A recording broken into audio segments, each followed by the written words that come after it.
présent aimant, Jean-Yann a accueilli avec joie une seconde paternité tardive. Très présent pendant les 10 premières années de son fils Jean-Christophe, il est brutalement décédé en 2003. La vie de l'enfant a alors pris une tournure plus difficile. 20 ans déjà que Jean-Yann a tiré sa révérence. Des années 50 à 80, l'acteur et réalisateur chansonnier de talent, a manié l'humour noir et caustique avec une indéniable virtuosité.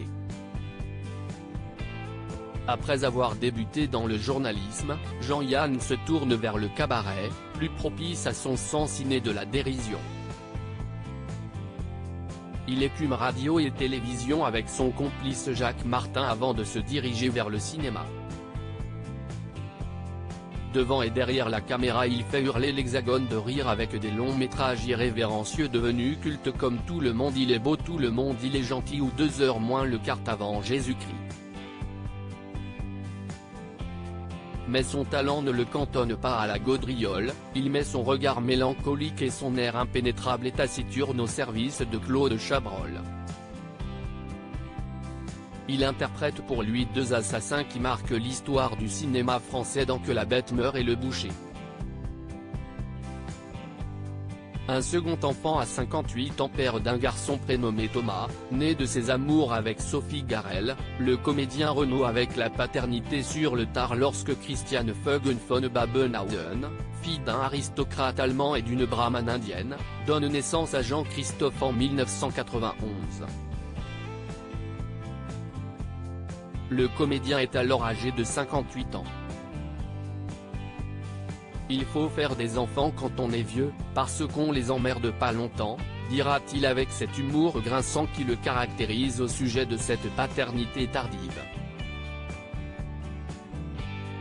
Un cynisme qui cache toutefois un papa investi et tendre dont se souvient la comédienne Julie-Marie Parmentier qui fut sa partenaire de jeu dans Chandelant et qui témoignait récemment sur Twitter évoquant le tournage de la série.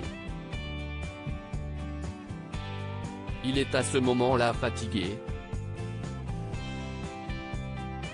Son fils de 9 ans doit le rejoindre et je crois que cela l'inquiète un peu, qu'il est soucieux de protéger au mieux son enfant, indique-t-elle, se remémorant également des moments de tête-à-tête entre père et fils, le soir, au restaurant, après une journée de travail éprouvante, un souvenir poignant pour l'actrice.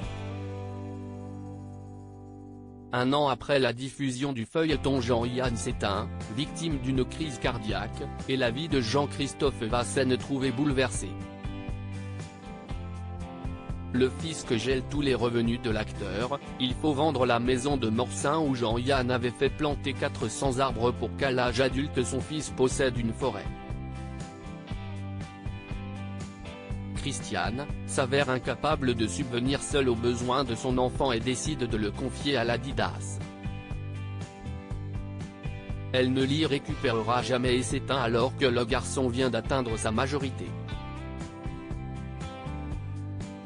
Jean-Christophe lui n'a pas écouté les préceptes de son papa, il a accueilli une petite fille prénommée Loeva en 2014.